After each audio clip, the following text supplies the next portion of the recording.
Hi friends, అందరికీ నమస్తే. ఈరోజు ఏంటంటే దోశ పిండితోని నేను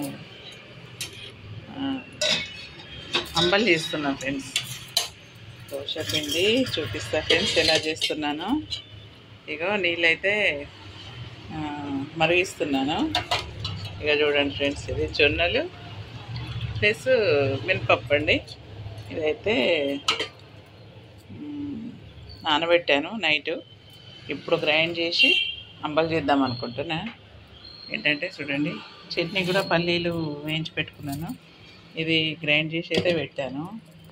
ఇప్పుడు ఈ నీళ్ళు మసిలిన తర్వాత అంబలి చేసేద్దాం. ఏంటంటే ఇప్పటికీ మనకు చూడండి ఫ్రెండ్స్, ఇది మొత్తం కొంచెం పులుస్తుంది అన్నమాట. పులిసిన తర్వాత దాని టేస్టే వేరుగా ఉంటుంది, చాలా బాగుంటుంది. జొన్నలతోనే చేసేది చూశాను, కానీ మనము ఇలా దోశపిండితో కూడా చేస్తే ఎలా ఉంటుంది అన్నట్టుగా నేనైతే ఈరోజు చేస్తున్నాను. చూద్దాం ఫ్రెండ్స్. ఇలా మజ్జిగ కలుపుకొని తాగితే సూపర్గా ఉంటుందండి. ఇప్పుడు ఎండాకాలం కదా, ఏంటంటే చలవ కూడా ఫ్రెండ్స్, రెండు రకాలుగా, వేడి చలవ. మినపప్పు ఏమో వేడి, జొన్నలేమో చలవ. చాలా బాగుంటుంది. మీరు కూడా ఒకసారి ట్రై చేసి చూడండి. ఇంకా గ్రైండ్ చేస్తున్నా ఫ్రెండ్స్, ఇంకా కొంచెం చేయాలి, ఇది అది చేసేయాలి.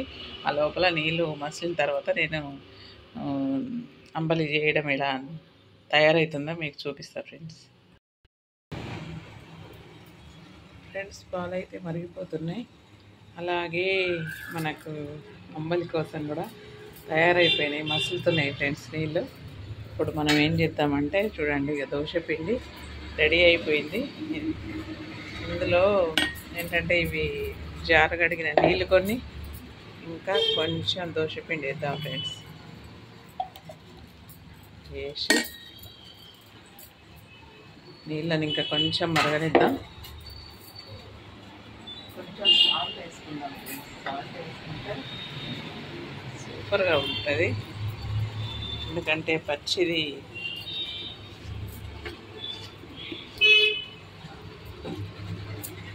బ్లాక్ సాల్ట్ అండి, ఇది సైంధలవనం కూడా అంటాం మనం.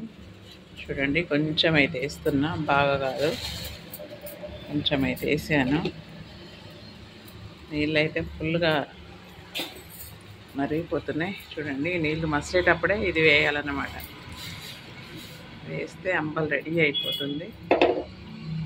ఇప్పుడు స్పూన్ బట్టి మనం కలిపేసుకోవాలండి.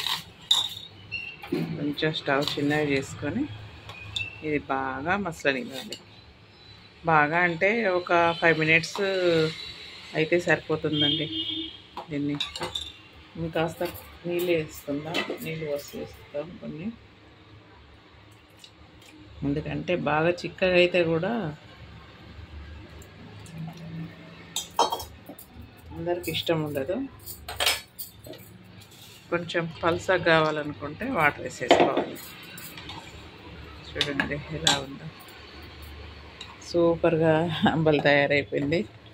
మనం ఇంట్లో ఉండే దోశ పిండితోని ఈరోజు అయితే అంబలి రెడీ, జొన్న అంబలి అయితే రెడీ అయిపోయింది. ఇలా మజ్జిగ కానీ ఇంకా పెరుగు మజ్జిగ కలిపేసుకొని పొద్దున నైట్ చేసుకొని ఉదయం తాగొచ్చు, ఉదయం కూడా చేసుకోవచ్చు ఫ్రెండ్స్. ఎందుకంటే నైట్ అయితే చల్లారిపోతుంది, చల్లగా తాగాలనిపిస్తుంది కదా ఎండాకాలం, అలాగనమాట. చూడండి ఎంత బాగుందో. ఇంకా స్వీట్గా బెల్లం వేసుకొని చేసుకునే వాళ్ళు కూడా బెల్లం కూడా, సాల్ట్కి బదులు బెల్లం కూడా వేసుకొని చేసుకోవచ్చు ఫ్రెండ్స్.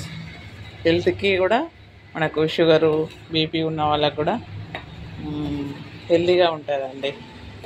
ఇక మాకైతే ఫుల్గా సౌండ్స్, రోడ్డు పక్కకి ఉండడం వల్ల చాలా సౌండ్స్ వస్తూ ఉంటాయి.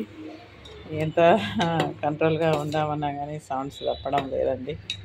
అంబలి అయితే రెడీ అయిపోయింది వేడివేడిగా. మీరు కూడా ట్రై చేయండి ఫ్రెండ్స్. ఎంత కలర్ఫుల్గా కనిపిస్తుంది చూడండి, చూస్తుంటేనే నోరు ఊరిపోతుంది. మీరు కూడా ఇలా ఎండాకాలం కదా ట్రై చేసి పిల్లలకు తాగించండి. మీరు కూడా మధ్యలో తాగి చూడండి, ఎంత ఎనర్జీఫుల్గా ఉంటుందో మీకే తెలుస్తుంది ఫ్రెండ్స్. ఉంటాను, బాయ్.